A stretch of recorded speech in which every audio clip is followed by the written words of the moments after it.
और मेरी एक संतान हो जाएगी तो मैं इसको छोड़कर चला जाऊंगा। और उसके बाद भी हंसी खुशी उन्होंने अपनी बेटी का विवाह किया। अब आपको मैं पूछता हूँ, आपकी बेटी के विवाह के लिए कोई वन आए और ये कहे कि एक बेटा होगा या बेटी होगी, उसके बाद मैं छोड़कर चला जाऊंगा, तो क्या आप विवाह करेंगे? कौन ऐसा है जो अपनी बेटी को ऐसे इंसान को देगा?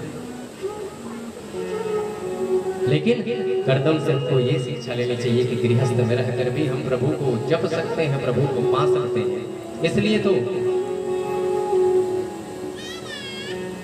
श्री कपिल जी नारायण का प्रादुर्भाव हुआ, भगवान जी को।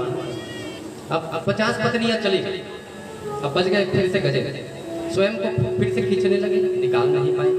अब बारी आई 150 पुत्रों की। जब पत्नी का आसक्त खत्म हो जाता है तो पुत्रों को याद आता है।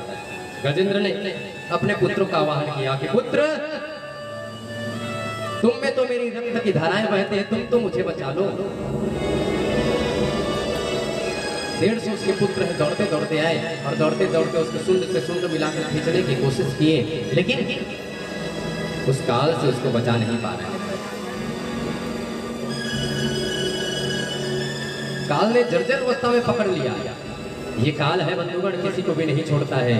और जब इस दुनिया से सबसे नाता टूट जाता है तो श्याम से नाता जुड़ जाता है।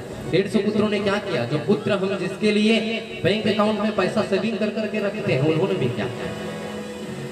कंधे से उठाया, शमशान तक ले गए, अग्नि दाह कर दी, काम खत्म हो गई। 10 दिन में पिंडदान कर दिया। इसलिए माता पिता का भी सम्मान करिए। जो माता पिता होते हैं इस धरातल के भगवान कहे जाते हैं। और आज मदर्स डे भी है। मैं व्हाट्सएप के स्टेटस में देख रहा था, सबके स्टेटस में डला है happy mother's day, happy mother's day. तो बाकी का डे क्या रहता है मेरे को समझ में नहीं आता है। आज ही एक साल में एक ही दिन माँ का दिन आता है क्या?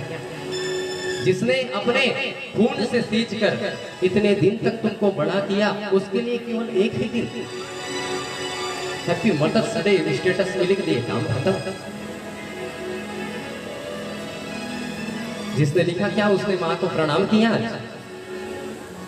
बिल्कुल नहीं, फोटो बस डाले एक से एक अच्छा से अच्छा सेल्फी। तो क्या माँ और बाप वो है? क्या कोई ऐसा इंसान है जो अपने पिता के लिए, जो पिता रहता है अपने पुत्र के लिए अकाउंट खुलवाता है? बैंक पर गया, मेरे बेटे के नाम से शुरू से मैं जमा करूंगा। अब वो हर महीना गुरुजी 50, 100, 200 अपने बेटे के लिए जमा करता है। लेकिन वो बेटा बड़ा होकर क्या करता है? जब उसका पिता बुजुर्ग हो जाता है, जो कमा नहीं पाता है, उसके बाद में क्या वो ये सोचता है कि मैं मेरे पिताजी के लिए अकाउंट खुलवा दूं? आज तक किसी ने सोचा? क्योंकि जो पुत्र है वो केवल पिता की संपत्ति को लेना चाहता है। और गजेंद्र को आज आभास हो गया कि उसके पुत्र भी उसको नहीं बचा पा रहे हैं। और पुत्र बोलने लगे, एक पुत्र, एक हाथी 150 में निकल गया और निकल कर कहने लगा कि भाई तुमको रहना है तो रहो, मैं बहुत दिन हो गया परेशान हो गया। अब वो चले गए, धीरे धीरे करके उसके सारे पुत्र भी गुरुजी निकल गए। अब बचा केवल गजेंद्र। अब समझ कुछ नहीं आ रहा है, न उसकी ताकत काम आई, न उसकी पत्नी काम आई, न उसके पुत्र काम आए, न उसका वर्चस्व काम आया। काल पकड़ लेगा तो कोई काम नहीं आएगा। इसलिए अभी भी समझ जाओ, क्यों करता तू मेरा मेरी, यह तो तेरा मकाम नहीं। झूठे वश में फंसा हुआ है, वह सच्चा इंसान नहीं। अभी भी इस माया से निकल जाओ। जग का मेला 2 दिन का है, अंत में होगा चला चले। ले लो रे कोई शाम का प्यारा,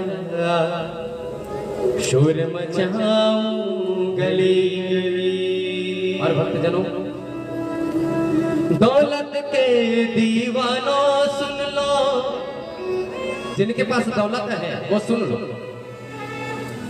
दौलत के दीवानों सुन लो, एक दिन ऐसा आएगा धन दौलत और माल खजाना यही पड़ा रह जाएगा। इसलिए नाम तो जप लो। आइए अब केशव भैया